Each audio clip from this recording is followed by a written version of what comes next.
This is Scratch Your Own Itch, the one show that delivers the conversations that we're afraid to share, but need to. This show is all about creating a life worth living. I'm Logan Tyler Nelson, and I'm your host. So, you're going to hear conversations with creators and entrepreneurs talk about what they do, their current and past traumas, how they became who they are, and what they are truly curious about. This is the show where we talk about the things we think about a lot, but need to talk about more. Please take note that this show is not a substitute for actually creating a life worth living, because this show will stir your beliefs, make you question what it means to create a life worth living. So my promise to you is to always give you one question to answer for yourself today to start turning your dreams into a reality.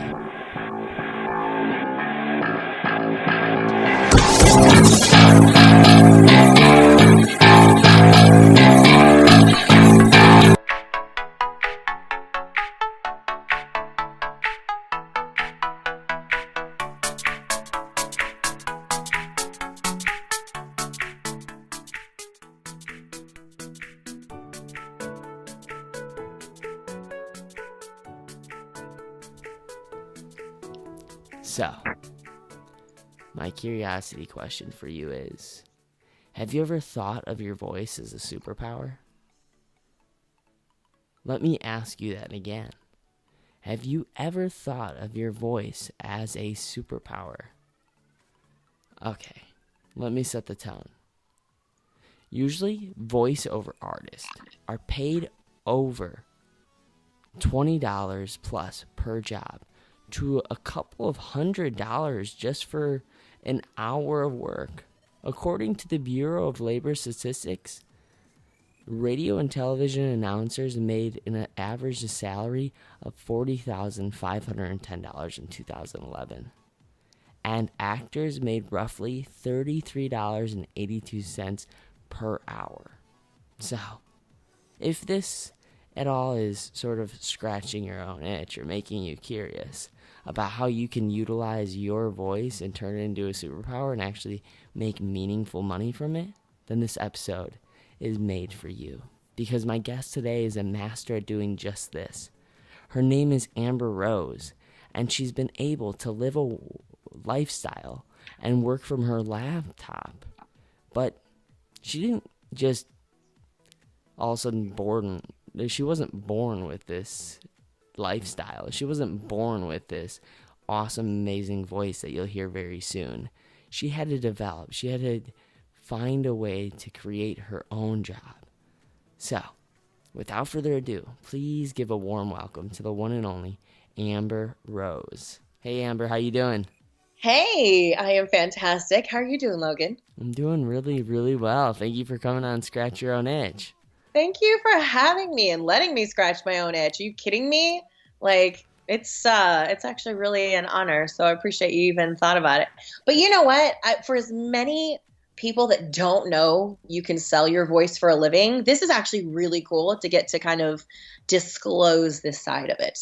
Yeah, that's absolutely 100% true, and I just want to go out on and say the person that I'm speaking with right now is a person that's super kind, super giving, takes her time out of her day to help others, and you don't have much of a bio yet, and so I really want to sort of give in a little bio of yours. So scratch your own itch means actually solving a problem that you may have had with yourself, and by doing that you learn a way to make a business out of it, or you learn to solve it for other people, that problem, that pain point that you have. So when I ask you that question and about your bio, what does that mean to you? So you know what's funny is there's a couple of thought leaders out there that talk about how entrepreneurs have a hard time fitting into the work world. That's what I was experiencing. I'm a super creative, and I so appreciate the kind words that I'm kind, and I do work hard to give back to my community and give back to people. But I was in a place where I had to work for other people because I had not looked to see what my options were. I didn't understand my own abilities. I didn't understand my own gifts and talents because I hadn't put in the work. I had not put in the work to understand myself. And so I was doing what any person who doesn't understand themselves does, and that we work for somebody else. We work for someone else's dreams. We work for someone else's goals and on someone else's schedule. And I got to the point one day where I thought they don't understand the fact that I want to be in my community. I cannot tell my boss today that I need to go pick up a kid from a local high school, or go visit with parents today, or go do a hospital visit, because my boss is not going to understand that. My boss does not care about that. My boss needs me there from 8 to 5, and Lord knows I can only sit still for 2 of those hours. And I needed something different. I needed a solution. I needed something that was better than what I was killing myself trying to do for somebody else. And it wasn't even things that really mattered in the grand scheme of things. Although, I do want to say, like, I've had some fantastic bosses in my lifetime, but understandably, they didn't understand who I was and what I needed to make myself happy. They needed to run a business. That's what they needed to know. That's the extent of what they felt like they needed to know about me, was, did I fit into that? And I'm a positive individual and outgoing, so I tried really hard to make sense to anybody who wanted to hire me. But I remember I was at the TV station actually working one day, and someone came back to me and they said, "Hey, come back into this booth and read this script and punch these buttons and save it into this folder." And I thought, yeah, that kind of sounds fun. And, break up my workday a little bit and kind of get away for like 30 seconds, 60 seconds. So that's about how long it took me to read the script. And I was just hitting a frustration again where I couldn't leave the building to go do what I wanted to go do. But for those 30, 60 seconds, I kind of felt at peace a little bit. I kind of felt like, man, how awesome would this be if I could do this all the time? But I didn't really think about it, because at that time I didn't tell myself there was other options. I didn't give myself permission to go find out for myself what was possible and what everybody else was telling me was possible. So after about 2 years of doing that, I ended up asking myself the question, finally, how can I do this at home? Because I knew I wasn't going to be there forever. And that is how I started to scratch my own itch. I started to educate myself. I started to follow the people that I needed to follow who were already in the industry that I admired. And Logan, I just started scratching the hell out of that itch. I've never had anybody on the show. I just started scratching the hell out of that itch. I did. It bugged me long enough that I thought, man, I need to do this.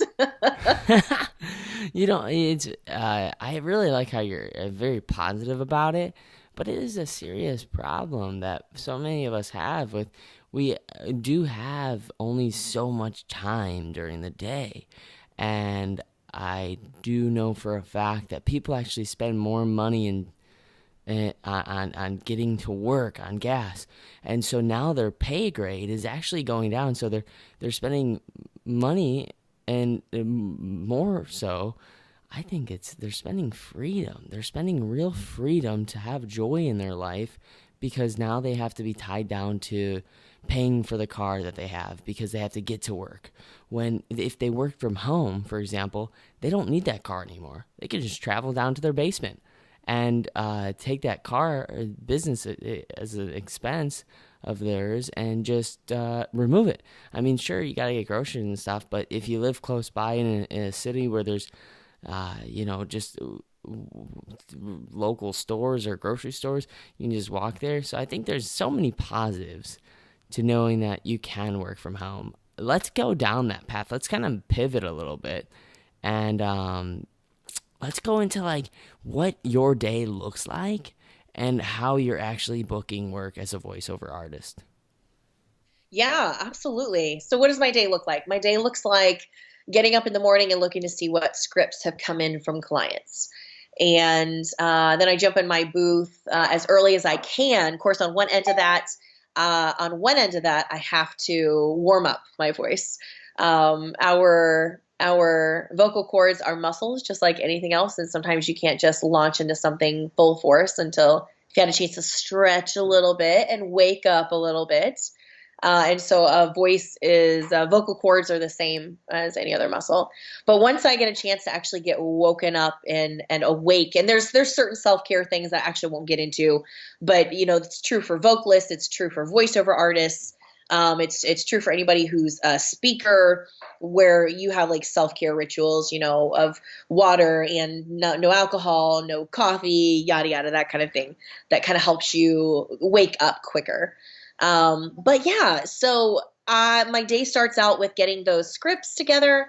Um, Actually sitting down and voicing sometimes takes me anywhere from an hour to 2 hours to voice those, and then I edit. So I actually juggle another business that is a pet sitting business, and then I take my laptop on the road with me usually, and I edit while I'm on the road at other people's houses. Or if I have no pet sitting jobs that week, then I actually just hop around to people's offices or people's homes, or travel around to different cities and just work like that.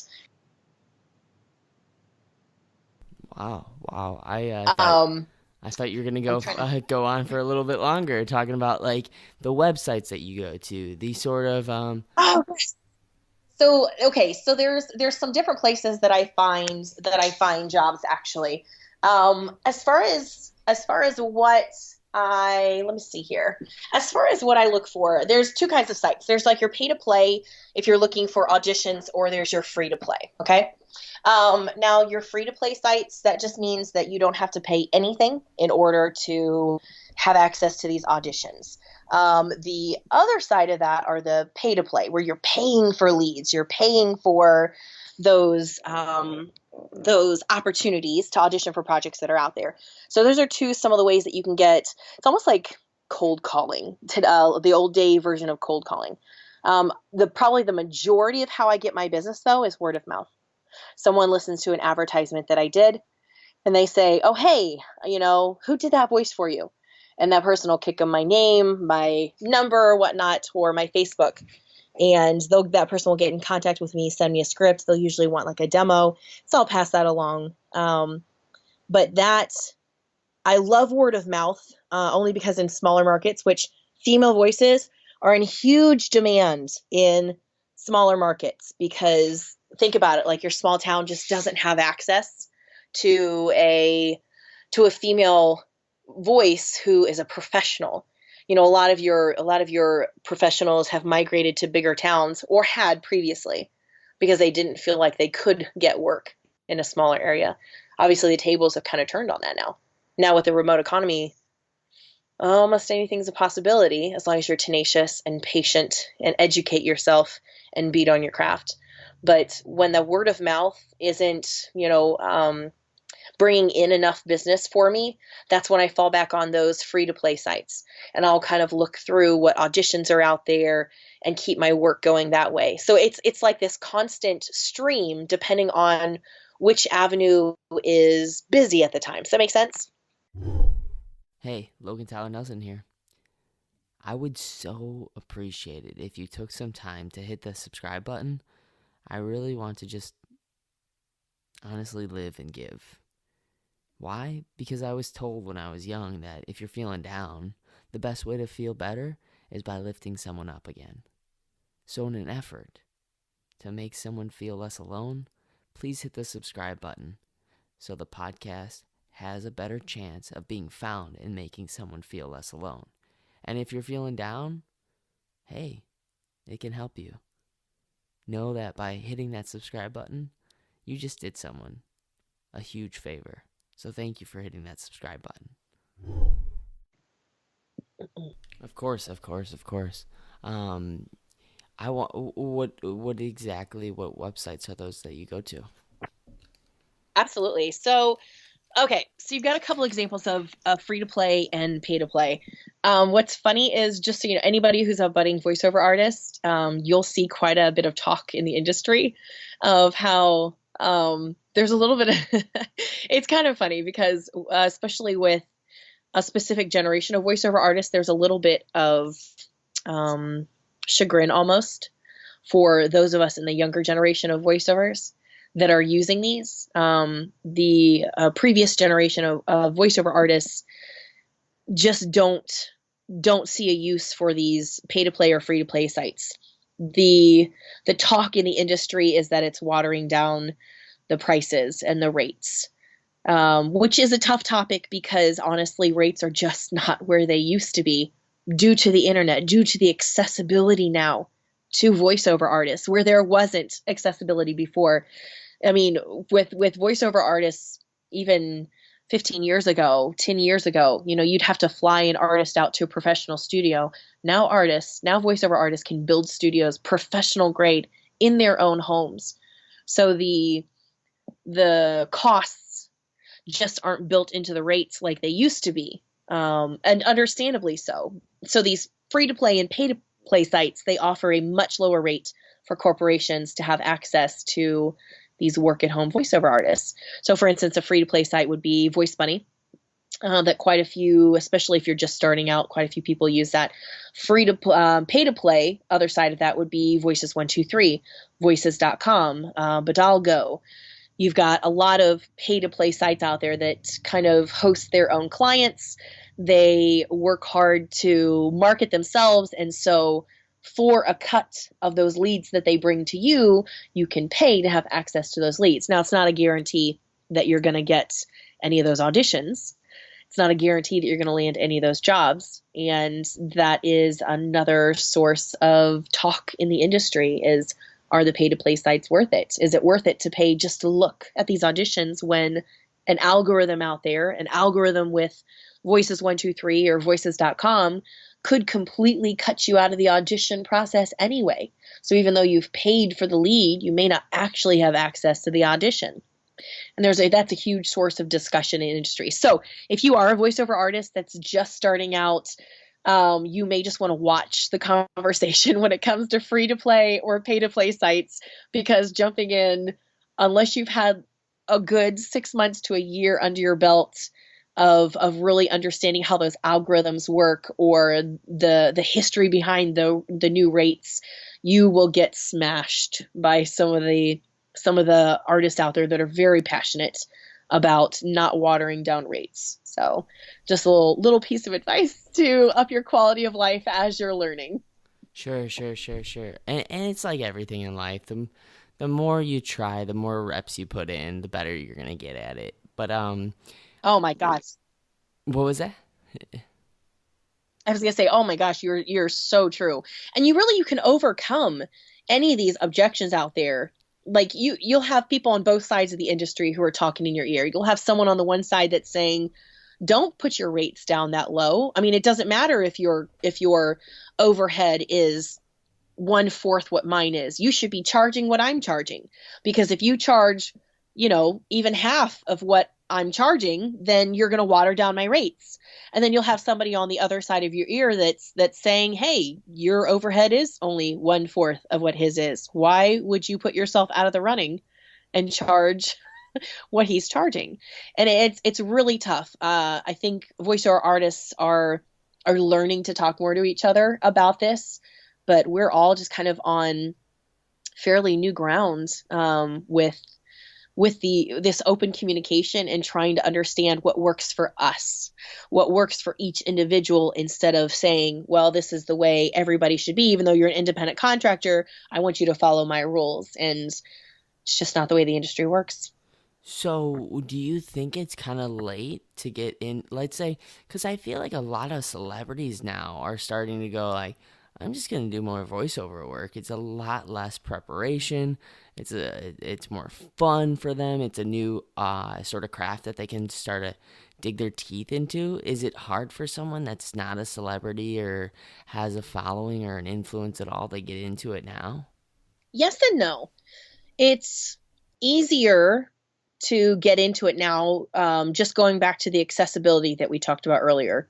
I mean, you have access to fantastic equipment through, like, I'm about an hour from Sweetwater, which is an industry standard place to get your equipment for your studio or whatnot, and professional grade at a really decent prices. So it's easier because you have the access to get started and just learn your craft. It's also the other coin of no, though, because even celebrities have a hard time with this. Just because they have a name and a following doesn't mean they're going to be good at it. I mean, yes, can they get a little bit of traction? Can they get the word spread about what they did? Absolutely. Does it make them a professional and good at it? Absolutely not. You're either working hard on your craft or you're not. And if you're not working hard on your craft, then your audience is just going to talk about how terrible of a job you did. It doesn't matter how big your audience is. It doesn't matter what your following is. Most of them, especially in today's age, they're going to speak the truth. And if you are not a professional, it doesn't matter if you're Matthew McConaughey, if you don't work hard on your craft like Morgan Freeman. He works on his voice. He beat on his craft for years. I think he didn't actually get around to being discovered until he was 50. So it's not too late at any point. But you do have to realize there is work involved. There is a skill and a craft to learning how to read scripts, to learning how to keep your voice well, to keep yourself from being sick, to be able to be in a booth and speak for an hour. Logan, when was the last time you spoke for an hour straight? Nobody else talking to you, just speaking for an hour straight, no breaks. I was in a play where I did like a 10-minute monologue, and then I went into another 15-minute monologue, and I don't ever think it was an hour straight, but it was close. But I know where you're getting at. It is an endurance, it's a callus that you have to build up to. Absolutely. It's definitely an endurance thing. And if your voice isn't used to it, if you have not built the strength up or hydrated or been taken the care of your voice that you should have, like a professional would, you're going to burn out. You may have one good project in you, but you couldn't work continuously. So this is something this is something that makes this such a hard question to answer, because yes, anybody could get started, but you need the tenacity and the patience to learn your craft. And no, not everybody's going to be a Morgan Freeman, because a lot of people give up along the way. A lot of people don't want to put in the work. A lot of people don't realize that, hey, this is work just like anything else. But if you're passionate about it, it doesn't feel like work.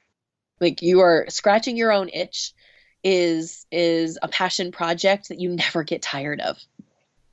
Yeah, absolutely. And I think that this is kind of the code to actually starting to do what you really want to do in life. And so, like, if this has been something where maybe, for example, friends have said to you, hey, like, you have a really good voice, or maybe you've had a lot of fun and you've gotten like this immense amount of energy just from reading out loud to your children, or you're reading out loud to just some friends of yours, and you find yourself kind of like acting and doing a pretty good job of telling the story, then this might be for you, like 100%. And so I really, you talk about tenacity and work and stuff like that, but where do you find play during your day when you just need to get out? Because I'll be honest with you, procrastination and avoidance, that's a real thing. Like, once people actually start to step in the shoes of their so-called passion,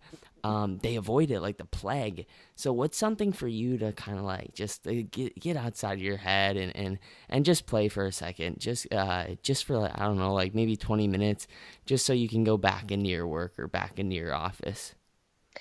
So it's kind of twofold, because I don't really have I have a set office, yes, but I don't spend a lot of time in my set office because I found myself uninspired.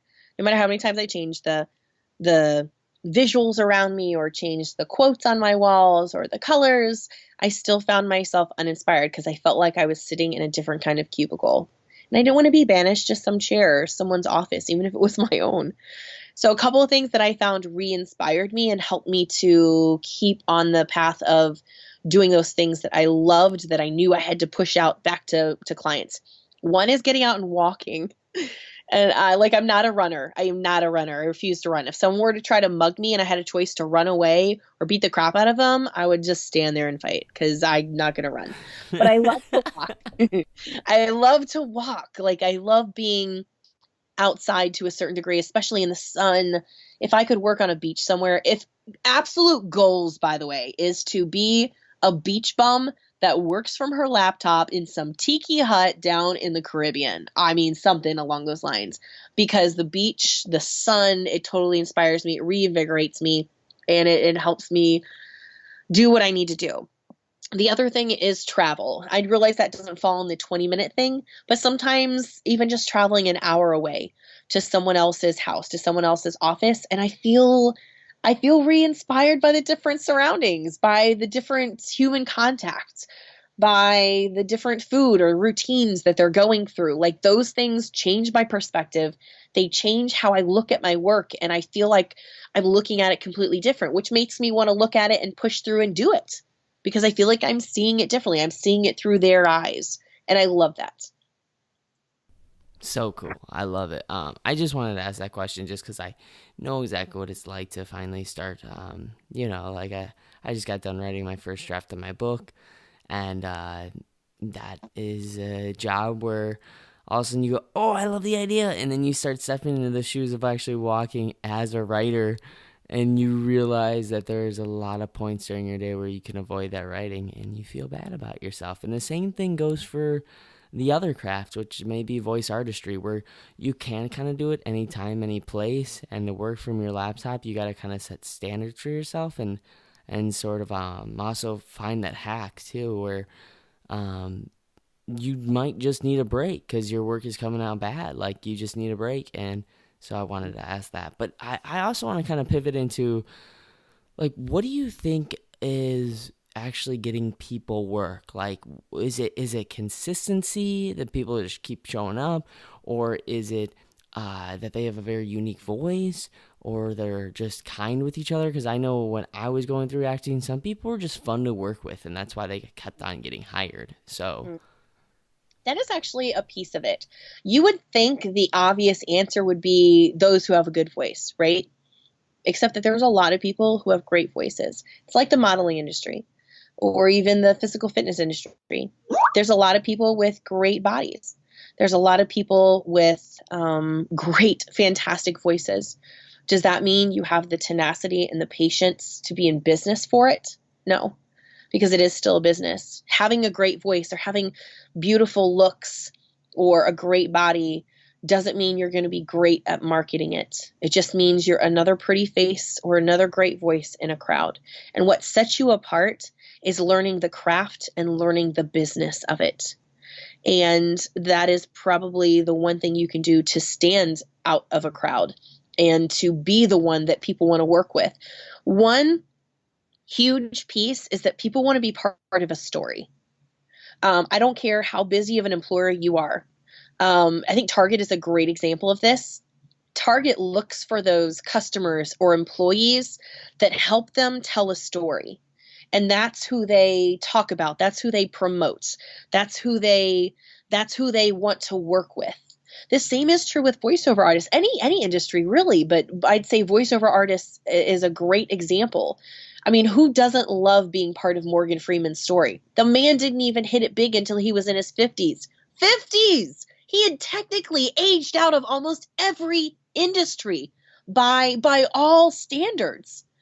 And instead, he took it, he loved what he did, and he put in the patience and the tenacity to do it anyway, even though he wasn't getting accolades from anyone else, even though he wasn't getting hands up from anyone else, and he built his own world. And he sold that story to people over and over again until someone bought into it and realized, I want to be part of this story. And there was his career made. And people continue to buy into that story. As a voiceover artist, as someone in any kind of business, that's what you have to do. You have to create your story. And what you're selling is not your great voice, because they can find a great voice anywhere. What you're selling is yourself. You're selling the story of who you are and what you can do. You're selling the story of your work ethic, something that they can brag about to other people, that they can talk about. Oh yeah, I met Logan Tyler on this podcast by sheer accident. And then, we ended up like really good friends, and you're not going to believe how this rolled into da-da-da. And before you know it, they're telling this incredible, magical sounding story about how they found their latest voiceover artist. You know what I'm saying? yeah, exactly. I'm happy that you bring up story and how important it is, because I realize there's a huge shift that's actually happening where everyone has an opportunity to be an influencer and sort of a celebrity, a mini celebrity, and that's done through the story that you're telling people on your Facebook, your Instagram, your Twitter account, all those social medias. And even if you aren't on them very often, you're still telling a story. People still go on that and they see, hey, like so and so, Amber is saying this about that or whatever. I haven't done my research on your Facebook lately, so. Well, there's a lot to sift through, so I don't blame you at all. Well, no. I tell my story probably on Facebook more than anything else, and I'm learning to use the other platforms as well, because I do realize there's different audience on each platform, but the one that I've become the most comfortable on and that I've used the most is Facebook. And so I've got about 5,000 friends on there that well, I'd say maybe 3/4 of those keep up and love to hear my story. But it's what has taught me branding. It's what taught me how to stick through my business and beat on that craft, and just being completely transparent about my successes and failures is what taught me that value of being being part of a story and allowing people to be part of your story. Nice. I love it. So I want to go into scratching the surface curiosity questions, which are questions I developed throughout the week where I'm like, you know what, I need to ask this question to this person. And it's all in a mission to make someone feel less alone and learn a little bit more about you. So whenever you're ready, we're going to go into that. I'm ready. Let's do this. Awesome. So the first question is a giving's given question, where you might have had a thought about yourself, or maybe you had a thought about someone else, and you were embarrassed and ashamed by having it, but you know that it's just a thought, and it doesn't make you who you are at the end of the day. Oh man, I probably have a really great example of this. This is wow. This is a tough question, a stab to the heart. This was something that I actually just recently had to kind of come to terms with in honesty with myself. I worked on casting a film last year, actually, just because of my connections, and I love seeing talent in other people, and I love connecting that talent to where it could be used. And it was so interesting because we had actually brought a crew in from LA, because a lot of people in our area don't quite understand the intricacies of how to function on a film set, or all the moving parts that help it move quickly and efficiently so you don't lose money, so you don't lose time. The hard part was that the crew from California were it, they were they were really tough to work around. They had no reasons to be kind to us. They had no reasons to treat us well, because they knew they were never going to see us again. So as a result, I had this girl who she was ticked off at me probably the second day that we were there, because she was belittling one of my girls. I have girls that I've kind of taught to do what I do as I learn, so that they can keep doing it, and kind of like duplicating myself, so that we're all learning and sharing information with each other. But she had cornered one of my girls and belittled her until she cried. This is a mom of 3 kids bawling in front of a couple hundred people. And I'm protective. I put so much time into this gal. I've seen how hard she's worked. I just could not stand for somebody to treat her that way. So I came up, and I pulled that gal aside and I said, hey, I know you're not used to this area. I know you're not used to this market, but that's just not how we talk to each other around here. That's not how you can get what you want. If you are hoping to get something from her, if she's not doing something right, here's how you could lead her to get it done right, because she's a hard worker. I'm telling you right now, she wants to do what you want. She just needs to know what it is, and you're not making it clear. And belittling her is not getting you there faster. Like right now, you're losing money because of how you're treating her. And that gal was absolutely irate. She felt like I'd embarrassed her, that I had stepped out of my lane. And she turned to me and she said, "This is personal." She used a couple more words than that. But the idea was that this was personal at this point, that she was going to make me quit. She was going to make me leave set. And she spent almost 12 hours a day for the next 2 weeks coming alongside me and telling me things like, "You're worthless. You're too fat to be this happy. You're so slow. What are you doing here? How are you this stupid? Are you retarded?" And she would just repeat things like that in different kinds of rhetoric, in different versions of those same things over and over again. She would ask me to do something and then she'd walk alongside me and tell me I was retarded for not walking fast enough or not reading fast enough. Or it was kind of surreal because I'm not one to exaggerate, and this was one of those things that you almost see in a movie, and I was almost in a little bit of shock. I could see why she actually thought I was slow, because I was in a little bit of shock that this was actually happening. This is something you read about, it's something you see happening to someone else. It's not something that actually happens to you. And I put up with it for almost 2 weeks.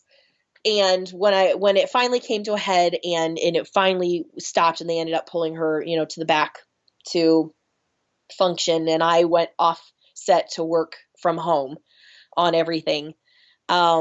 It took me almost a year of thinking about that, and not even dealing with the things that she had said, to get to the point where I actually finally told somebody what had happened.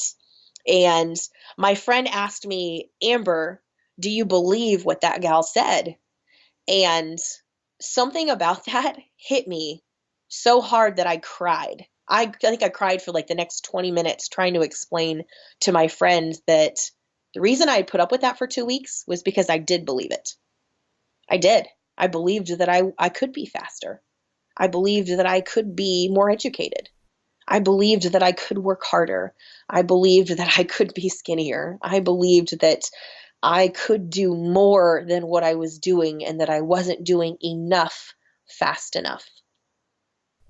And so that moment of realizing I had hung on to those words, I had hung on to that feeling for a year of digesting what this gal had called me and told me, and running that in my mind over and over again as I justified why I needed to work harder, why I needed to push myself, why I needed to fast for a week, or why things were happening to me that were out of my control, just because some things are out of your control. But instead, I was using these things that this gal had told me to justify pushing myself harder and justify being hard on myself.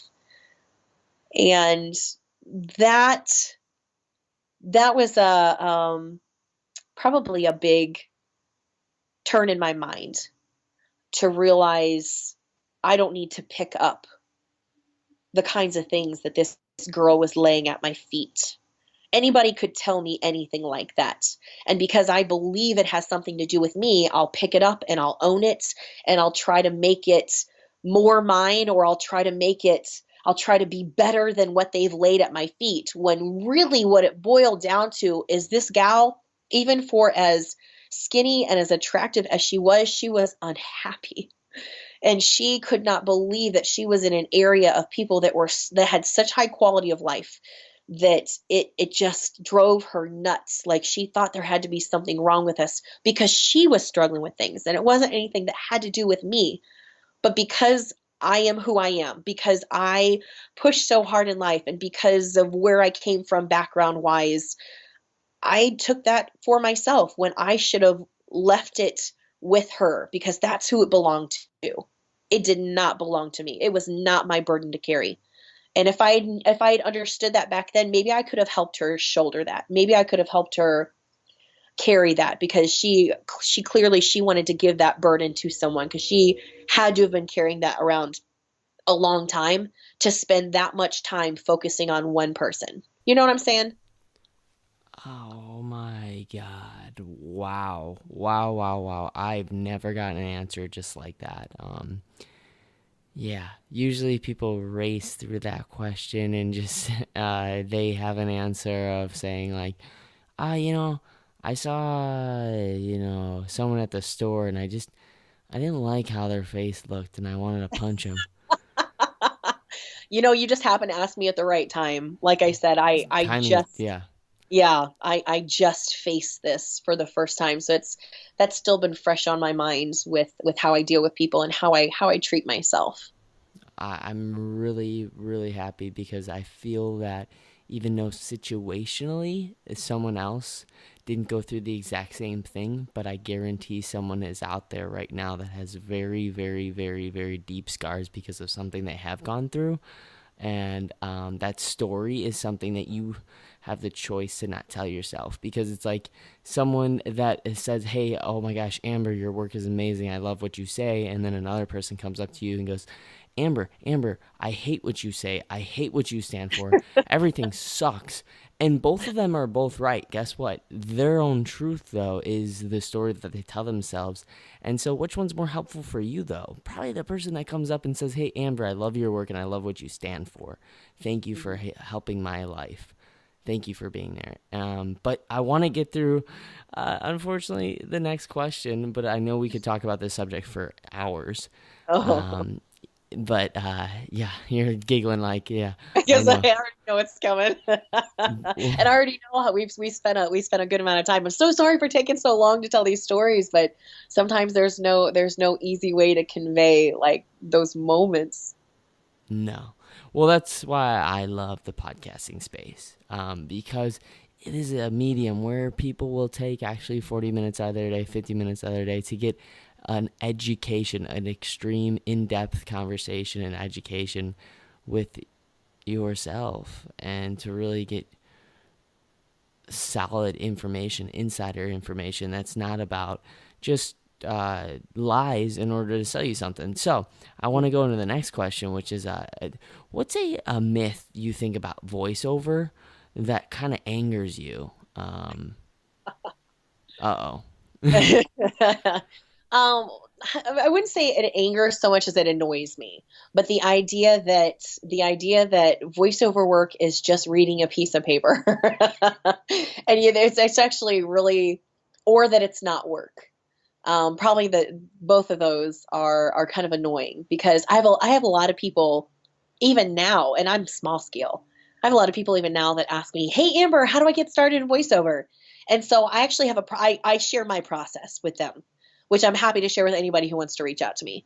But I share my process with them, and their next question is, "Oh, how long did it take you to do that?"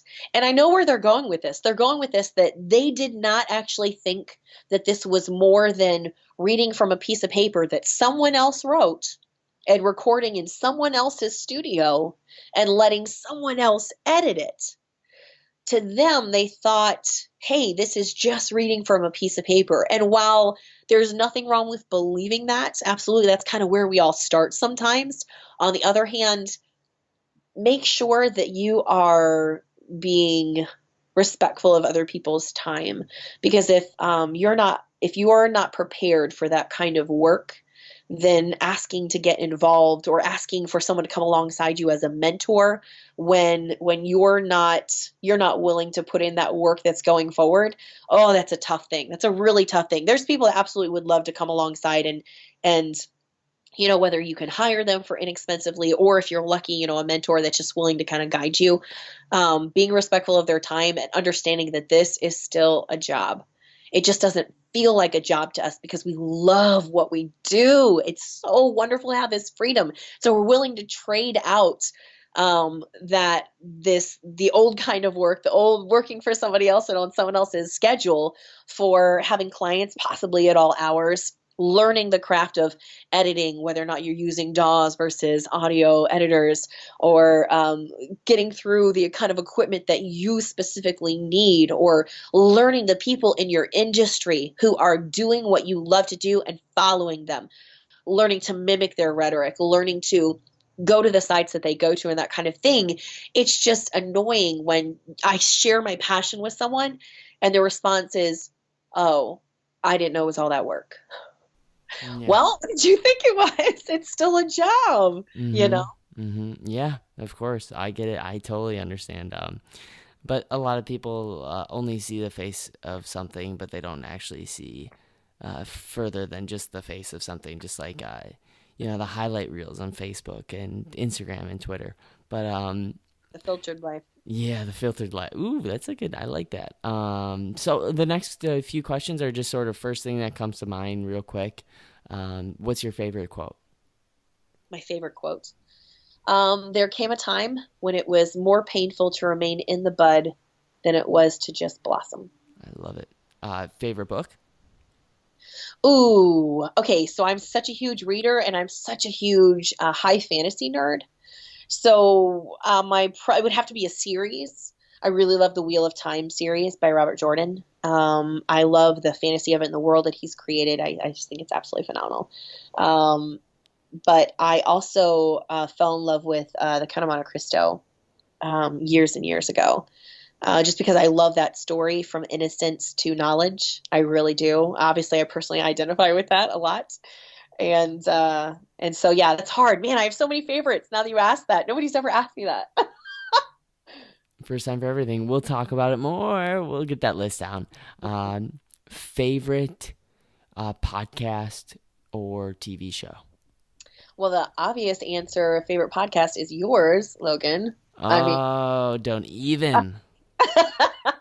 And then favorite, I actually don't watch TV, but I do have internet, obviously, clearly, because that's what I have to work. So sometimes I stream things in the background while I'm working, and Game of Thrones is on my list. If I ever get a chance to meet anybody from that cast, I would die a happy woman. Or even if I just get to like put a toe on set, oh my goodness, like you would just have to carry me out. I'd be slain, absolutely dead. I love it. Favorite word? Passion.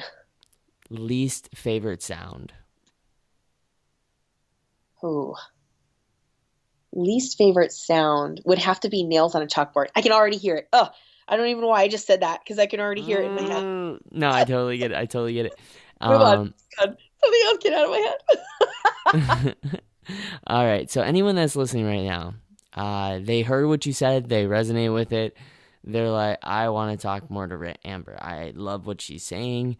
And this is a podcast that I made where you don't just get to click on the next guest and, go along your day. If this really is an itch that you need to scratch, if you're curious about it and you want to become friends with the person that was just on, please don't hesitate.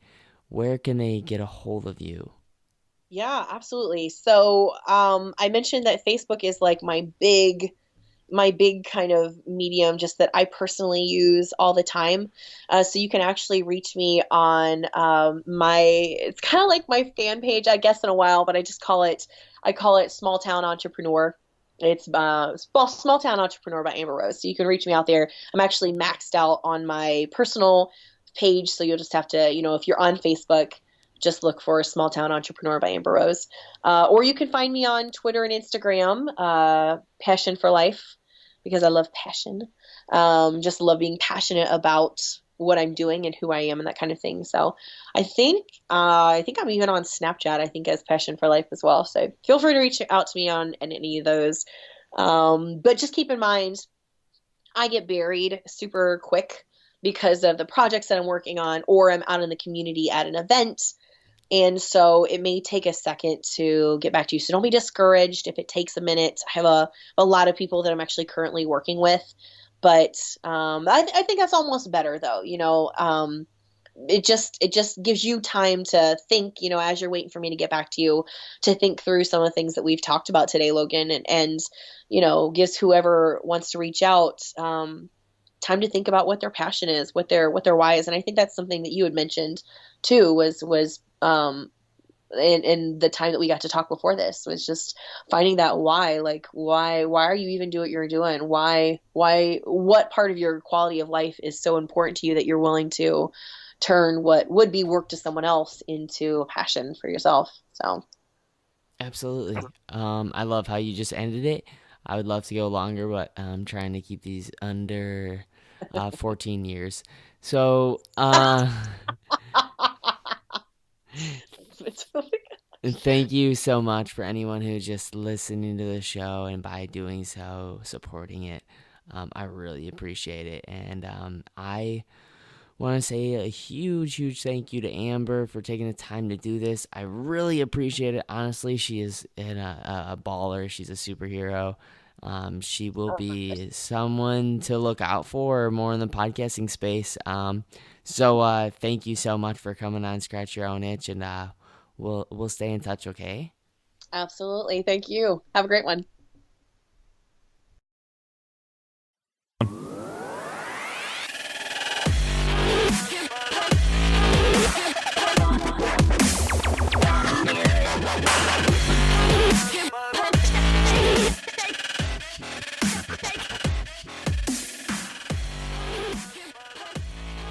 All right, there's another episode of Scratch Your Own Itch. Thank you so much for taking the time out of your day to support the show by listening. The biggest compliment you could ever pay me is just by sharing this, because honestly, it doesn't take much, and it feels so good when people create something and take time. And when I see someone take time to create something that really just changed my day, either made me feel less alone, maybe put a smile on my face, made me laugh, made me feel wiser, I always want to share it with the world. Because why? When I share something that resonates with me, why not share it? I mean, that's just kind of the thing that goes around, and it's free. It takes no time at all other than just a click of the button, share, on either Instagram, Facebook, Twitter, LinkedIn. Any of those social media platforms would be great to share this. So I really appreciate it. And I want to say that anybody who's looking to gain authority or expertise in their area, and they don't want to take another year or year and a half to write a book and wait until that's published, I think the best way is right now is to start a podcast. So if you're at all interested in starting a podcast, if you meet the certain requirements, I would love to help you with a podcast and also get a website going for you as well. And this is not an easy task. It's hard to actually get it done and get it out there. So every now and then we need some help, and I'm here for you. So please reach me at Logan at LoganTylerNelson.com if you're interested at all. And don't ever forget, you matter and you're enough.